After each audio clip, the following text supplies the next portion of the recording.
ਚੰਦਰਾਯਨ ਵਰਤ ਸਾਧਨਾ ਸਿਰਫ ਅਧਿਆਤਮਿਕ ਤਪ ਸਾਧਨਾ ਹੀ ਨਹੀਂ ਹੈ, ਸਗੋਂ ਸਰੀਰ ਦੀ ਸ਼ੁੱਧੀ ਦੇ ਨਾਲ ਮਾਨਸਿਕ ਰੋਗਾਂ ਦੇ ਹੱਲ ਦਾ ਸ਼੍ਰੇਸ਼ਠ ਉਪਚਾਰ ਵੀ ਹੈ, ਜਿਸ ਤੋਂ ਸਾਧਕ ਦੀ ਆਤਮਿਕ ਤਰੱਕੀ ਦੇ ਨਾਲ ਸਰੀਰਿਕ ਅਤੇ ਮਾਨਸਿਕ ਦੋਸ਼ਾਂ ਨੂੰ ਸੁਧਾਰਦੇ ਹੋਏ ਲੌਕਿਕ ਜੀਵਨ ਵਿੱਚ ਸੁਖ ਸ਼ਾਂਤੀ ਦਾ ਮਾਰਗ ਸਾਫ਼ ਕਰਨ ਦੀ ਦ੍ਰਿਸ਼ਟੀ ਤੋਂ ਵੀ ਉਪਯੋਗੀ ਹੈ। ਪੰਡਿਤ ਸ਼੍ਰੀ ਰਾਮ ਸ਼ਰਮਾਚਾਰਿਆ। ਪੁਸਤਕ ਦਾ ਨਾਮ ਚੰਦਰਾਯਨ ਕਲਪ ਸਾਧਨਾ। ਪੁਸਤਕ ਦੀ ਜਾਣਕਾਰੀ। ਆਯੁਰਵੈਦਿਕ ਕਲਪ ਦੇ ਅਨੁਸਾਰ ਪੰਚਕਰਮ ਥੈਰੇਪੀ ਸਰੀਰ ਵਿੱਚੋਂ ਗੰਦਗੀ ਨੂੰ ਬਾਹਰ ਕੱਢਣ ਲਈ ਕੀਤੀ ਜਾਂਦੀ ਹੈ। ਇਸ ਨਾਲ ਸਰੀਰ ਨੂੰ ਸ਼ੁੱਧ ਕਰਕੇ ਨਵੇਂ ਉਪਚਾਰ ਦੀ ਪਿੱਠ ਭੂਮੀ ਬਣਦੀ ਹੈ। ਇਹੀ ਸਿਧਾਂਤ ਅਧਿਆਤਮਿਕ ਪੁਨਰ ਸੁਰਜੀਤੀ ਦੇ ਵੀ ਲਾਗੂ ਹੁੰਦਾ ਹੈ।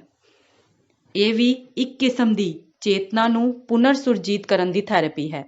ਚੰਦਰਾਯਨ ਕਲਪ ਸਾਧਨਾ ਇੱਕ ਕਿਸਮ ਦੀ ਆਯੁਰਵੈਦਿਕ ਪੁਨਰ ਸੁਰਜੀਤੀ ਉਪਚਾਰ ਦੇ ਬਰਾਬਰ ਸ਼ਖਸੀਅਤ ਦਾ ਸੰਸ਼ੋਧਨ ਵਧਾਉਣ ਵਾਲੀ ਪ੍ਰਕਿਰਿਆ ਵੀ ਕਹਿ ਸਕਦੇ ਹਾਂ। ਮੈਲੇ ਕੁਚੈਲੇ ਮਨ ਨੂੰ ਸਾਫ਼ ਕਰਨ ਦੀ, ਮਾੜੀ ਹਾਲਤ ਨੂੰ ਚੰਗੀ ਵਿੱਚ ਬਦਲਣ ਦੀ, ਮੈਲੀ ਗੰਦੀ ਜ਼ਿੰਦਗੀ ਦਾ ਕਾਇਆ ਕਲਪ ਵਰਗਾ ਪਰਿਵਰਤਨ ਕਰਨ ਦੀ, ਕੱਪੜੇ ਧੋਣ ਵਰਗੀ ਸਰਲ ਅਤੇ ਚਮਤਕਾਰੀ ਵਿਧੀ। ਸਭ ਤੋਂ ਪਹਿਲਾਂ ਗਰਮ ਪਾਣੀ ਵਿੱਚ ਕੱਪੜੇ ਪਾਓ, ਅਰਥਾਤ ਆਪਣੇ ਗੁਣ, ਕਰਮ, ਸੁਭਾਅ ਦੀ ਗੰਦਗੀ ਨੂੰ ਸਮਝੋ। ਇਸ ਜੀਵਨ ਵਿੱਚ ਕੀਤੇ ਹੋਏ ਪਾਪਾਂ ਨੂੰ ਯਾਦ ਕਰੋ ਅਤੇ ਉਹਨਾਂ ਨੂੰ ਛੱਡਣ ਦੇ ਲਈ ਪ੍ਰਬਲ ਇੱਛਾ ਪੈਦਾ ਕਰੋ। ਉਸ ਤੋਂ ਬਾਅਦ ਮੈਲ ਨੂੰ ਫੁੱਲਣ ਦਿਓ, ਅਰਥਾਤ ਆਪਣੀ ਜੋ ਬੁਰਾਈਆਂ, ਭੁੱਲੇ ਪਾਪਾਂ ਨੂੰ ਛੁਪਾਇਆ ਸੀ, ਉਹਨਾਂ ਨੂੰ ਪ੍ਰਗਟ ਕਰੋ। ਮਨ ਵਿੱਚ ਕੁਝ ਛੁਪਾ ਕੇ ਨਾ ਰੱਖੋ, ਅੰਦਰੋਂ ਬਾਹਰ ਇੱਕੋ ਜਿਹੇ ਹੋ ਜਾਓ। ਉਸ ਤੋਂ ਬਾਅਦ ਸਾਬਣ ਲਗਾਓ, ਅਰਥਾਤ ਪਿਛਲੀਆਂ ਹਰਕਤਾਂ ਨੂੰ ਬਦਲ ਕੇ ਨੇਕ ਮਾਰਗ ਤੇ ਚੱਲਣ ਦਾ ਫੈਸਲਾ ਕਰੋ। ਫਿਰ ਕੱਪੜਿਆਂ ਨੂੰ ਕੁੱਟਿਆ ਜਾਵੇ, ਅਰਥਾਤ ਫਿਰ ਪਿਛਲੀਆਂ ਗਲਤੀਆਂ ਦੇ ਦੰਡ ਸਰੂਪ ਆਪਣੀ ਮਰਜ਼ੀ ਤੋਂ ਸਰੀਰਿਕ ਅਤੇ ਕੁਝ ਸਮੇਂ ਲਈ ਖੁਦ ਨੂੰ ਵਾਂਝੇ ਕਰ ਲਓ। ਫਿਰ ਕੱਪੜਿਆਂ ਨੂੰ ਕਲਫ ਲਗਾ ਕੇ ਪ੍ਰੈਸ ਕਰੋ, ਅਰਥਾਤ ਭਵਿੱਖੀ ਜੀਵਨ ਦੀ ਰੀਤੀ ਨੀਤੀ ਦੀ ਵਿਵਸਥਾ ਪੂਰਨ ਨਿਰਧਾਰਤ ਕਰੋ। ਚੰਦਰਾਯਨ ਸਾਧਨਾ ਤੇ ਆਧਾਰਿਤ ਪ੍ਰਸ਼ਨ। ਕੀ ਹੈ ਚੰਦਰਾਯਨ ਵਰਤ ਸਾਧਨਾ? ਚੰਦਰਾਯਨ ਸਾਧਨਾ ਪਾਪਾਂ ਦੇ ਪ੍ਰਾਸ਼ਚਿਤ ਵਿੱਚ ਕਿਵੇਂ ਮਦਦਗਾਰ ਹੈ? ਪ੍ਰਾਸ਼ਚਿਤ ਪ੍ਰਕਿਰਿਆ ਵਿੱਚ ਧੋਬੀ ਦੀਆਂ ਵੱਖ-ਵੱਖ ਗਤੀਵਿਧੀਆਂ ਕਿਵੇਂ ਸ਼ਾਮਲ ਹੁੰਦੀਆਂ ਹਨ? ਚੰਦਰਾਯਨ ਵਰਤ ਸਾਧਨਾ ਵਿੱਚ ਕਿਹੜੇ ਨਿਯਮਾਂ ਦੀ ਪਾਲਣਾ ਕਰਨੀ ਪੈਂਦੀ ਹੈ? ਚੰਦਰਾਯਨ ਵਰਤ ਸਾਧਨਾ ਦਾ ਮੂਲ ਕੇਂਦਰ ਕੀ ਹੈ? ਚੰਦਰਾਯਨ ਵਰਤ ਸਾਧਨਾ ਤੋਂ ਕੀ ਲਾਭ ਮਿਲਦੇ ਹਨ? ਇਹਨਾਂ ਸਾਰੇ ਪ੍ਰਸ਼ਨਾਂ ਦੇ ਉੱਤਰ ਲੈ ਕੇ ਤੁਹਾਡੇ ਸਾਹਮਣੇ ਪੇਸ਼ ਹੈ ਪੁਸਤਕ ਚੰਦਰਾਯਨ ਕਲਪ ਸਾਧਨਾ, ਜਿਸ ਵਿੱਚ ਲੇਖਕ ਨੇ ਪ੍ਰਾਸ਼ਚਿਤ ਦੇ ਨਾਲ-ਨਾਲ ਸਿਹਤ ਲਾਭ, ਸਿਹਤ ਸੰਤੁਲਨ, ਦ੍ਰਿਸ਼ਟੀਕੋਣ ਵਿੱਚ ਪਰਿਵਰਤਨ, ਭਵਿੱਖ ਦੇ ਨਿਰਧਾਰਨ ਅਤੇ ਆਤਮਿਕ ਪ੍ਰਗਤੀ ਦੀ ਵਿਗਿਆਨਕੀ ਵਿਧੀ ਬਾਰੇ ਵਿਸਤਾਰ ਤੋਂ ਚਰਚਾ ਕੀਤੀ ਹੈ। ਪੁਸਤਕ ਦੇ ਕੁਝ ਅੰਸ਼ ਵਰਤ, ਤਪ ਅਤੇ ਕਲਪ ਦੇ ਨਾਂ ਨਾਲ ਵੀ ਜਾਣਿਆ ਜਾਂਦਾ ਹੈ। ਵਰਤ ਦਾ ਅਰਥ ਹੈ ਸੰਯਮ, ਅਨੁਸ਼ਾਸਨ, ਨਿਰਣਾ ਅਤੇ ਪਾਲਣਾ। ਤਪ ਦਾ ਅਰਥ ਹੈ ਸੰਚਿਤ ਬੁਰਾਈਆਂ ਨਾਲ ਸੰਘਰਸ਼ ਅਤੇ ਵਿਨਮਰਤਾ ਦੀ ਧਾਰਨਾ ਦਾ ਅਭਿਆਸ। ਕਲਪ ਦਾ ਅਰਥ ਹੈ ਪਿਛਲੀ ਮਾੜੀ ਸਥਿਤੀ ਨੂੰ ਉਲਟ ਕੇ ਉਸ ਦੀ ਥਾਂ ਉੱਤਮਤਾ ਦੀ ਸਥਾਪਨਾ। ਇਹ ਤਿੰਨੇ ਯਤਨ ਆਪਸ ਵਿੱਚ ਮਿਲਦੇ ਹਨ ਤਾਂ ਗਿਆਨ, ਕਰਮ ਦੀ ਗੰਗਾ ਯਮੁਨਾ ਦੇ ਮਿਲਣ ਨਾਲ ਇੱਕ ਨਵੀਂ ਧਾਰਾ ਭਗਤੀ ਦੀ ਅਲੌਕਿਕ ਜੀਵਨ ਦੀ ਸਰਸਵਤੀ ਦੇ ਰੂਪ ਵਿੱਚ ਪੈਦਾ ਹੁੰਦੀ ਹੈ।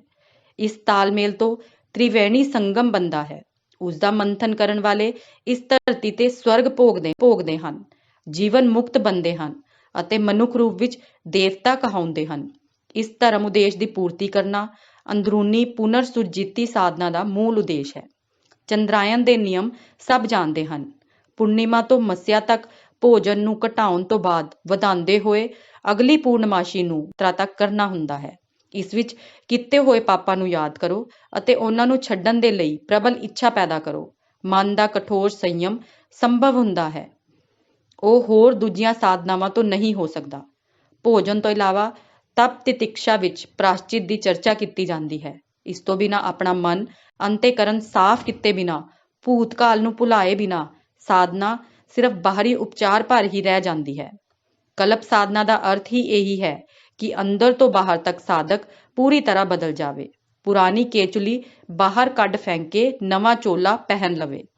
ਕਲਪ ਸਾਧਨਾ ਨੂੰ ਵਰਤ, ਜਪ, ਅਧਿਐਨ, ਸਤਸੰਗ ਵਰਗੇ ਦੈਨਿਕ ਜੀਵਨ ਸ਼ਾਸਤਰ ਪਰੰਪਰਾ ਅਨੁਸਾਰ ਪੂਰੇ ਕਰਨੇ ਚਾਹੀਦੇ ਹਨ, ਪਰ ਨਾਲ ਇਹ ਵੀ ਨਹੀਂ ਭੁੱਲਣਾ ਚਾਹੀਦਾ ਕਿ ਇਹ ਸਮਾਂ ਅੰਦਰੂਨੀ ਜਗਤ ਦੀਆਂ ਗੁੰਝਲਾਂ ਨੂੰ ਹੱਲ ਕਰਨ ਦੇ ਲਈ ਕੀਤੇ ਜਾਣ ਵਾਲੇ ਮੰਥਨ ਦੇ ਲਈ ਹੈ।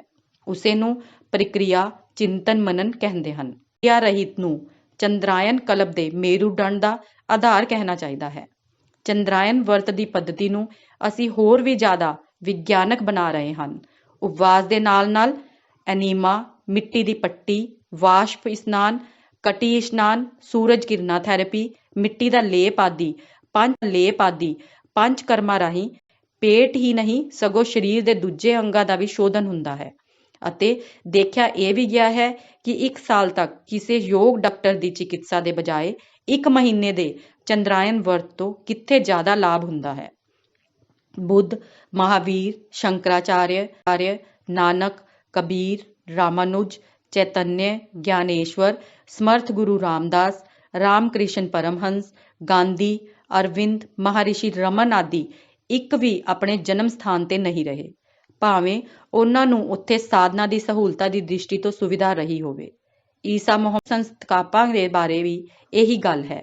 ਉਹਨਾਂ ਨੂੰ ਜਨਮ ਭੂਮੀ ਨਾਲ ਪਿਆਰ ਨਾ ਰਿਹਾ ਹੋਵੇ, ਅਜਿਹਾ ਨਹੀਂ ਸੀ, ਪਰ ਹਾਲਾਤਾਂ ਦਾ ਮਨ ਸਥਿਤੀ ਤੇ ਜੋ ਅਸਰ ਪੈਂਦਾ ਹੈ ਅਤੇ ਉਸਦੇ ਕਾਰਨ ਉਦੇਸ਼ ਵੱਲ ਗਤੀਸ਼ੀਲ ਹੋਣ ਵਿੱਚ ਜੋ ਰੁਕਾਵਟਾਂ ਪੈਂਦੀਆਂ ਹਨ, ਉਹਨਾਂ ਨੂੰ ਦੇਖਦੇ ਹੋਏ ਦੂਰ ਅੰਦੇਸ਼ੀ ਨੇ ਇਹੀ ਸੁਝਾਅ ਦਿੱਤਾ ਕਿ ਸਥਾਨ ਬਦਲ ਕੇ ਹੀ ਮਹਾਨ ਕਾਰਜ ਸੰਪੂਰਨ ਕਰਨ ਦੀ ਸੁਵਿਧਾ ਹੁੰਦੀ ਹੈ।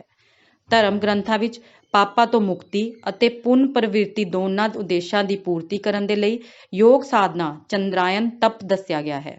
ਇਸ ਪੁੰਨ ਪ੍ਰਕਿਰਿਆ ਦੇ 5 ਪ੍ਰਮੁੱਖ ਭਾਗ ਹਨ।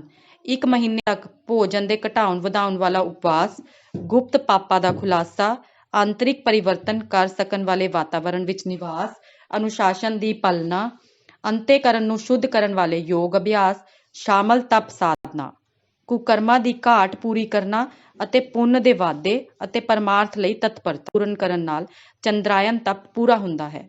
ਕਲਪ ਸਾਧਨਾ ਦੇ ਸਾਧਨ ਜੇਕਰ ਸ਼ਰਧਾ, ਵਿਸ਼ਵਾਸ, ਬੁੱਧੀ ਅਤੇ ਨਿਸ਼ਠਾ ਤੋਂ ਪੂਰਨ ਸਮਾਵੇਸ਼ ਕਰਨ ਨਾਲ ਇਸ ਸਾਧਨਾ ਵਿੱਚ ਲੀਨ ਰਹਿਣ ਤਾਂ ਉਹ ਆਪਣੇ ਵਿੱਚ ਹੈਰਾਨੀਜਨਕ ਪਰਿਵਰਤਨ ਅਨੁਭਵ ਕਰਨਗੇ। ਸਰੀਰ ਦੀ ਤਬਦੀਲੀ ਤਾਂ ਕਠਿਨ ਹੈ, ਉਸਨੂੰ ਕਮਜ਼ੋਰੀ ਅਤੇ ਬਿਮਾਰੀਆਂ ਤੋਂ ਕੁਝ ਹੱਦ ਤੱਕ ਬਾਹਰ ਲਿਆਂਦਾ ਜਾ ਸਕਦਾ ਹੈ। ਪਰਿਵਰਤਨ ਤਾਂ ਹਮੇਸ਼ਾ ਅੰਦਰ ਦਾ ਹੁੰਦਾ ਹੈ। ਇਸੇ ਆਧਾਰ ਤੇ ਸ਼ੂਦਰ ਤੋਂ ਮਹਾਨ, ਨਰ ਤੋਂ ਨਾਰਾਇਣ, ਪੁਰਸ਼ ਤੋਂ ਪੁਰਸ਼ੋਤਮ ਬਣਨ ਦਾ ਮੌਕਾ ਮਿਲਦਾ ਹੈ। ਪੁਸਤਕ ਦੇ ਕੁਝ ਬਿੰਦੂ: ਚੰਦਰਾਇਨ ਸਾਧਨਾ ਉਪਚਾਰ ਅਤੇ ਅੰਤਰਮੁਖੀ ਦਰਸ਼ਨ, ਕਲਪ ਸਾਧਨਾ ਦਾ ਉਦੇਸ਼ ਅਤੇ ਸਰੂਪ, ਅਧਿਆਤਮਿਕ ਕਾਇਆ ਕਲਪ ਦੀ ਸਾਧਨਾ ਦਾ ਤੱਤ ਦਰਸ਼ਨ, ਉੱਚ ਪੱਧਰੀ ਉਦੇਸ਼ ਦੇ ਲਈ ਉਚਿਤ ਵਾਤਾਵਰਣ, ਆਹਾਰ ਸਾਧਨਾ ਇੱਕ ਮਹੱਤਵਪੂਰਨ ਤਪੱਸਿਆ, ਸਰਲ ਪਰ ਬਹੁਤ ਮਹੱਤਵਪੂਰਨ 3 ਯੋਗਾ ਅਭਿਆਸ।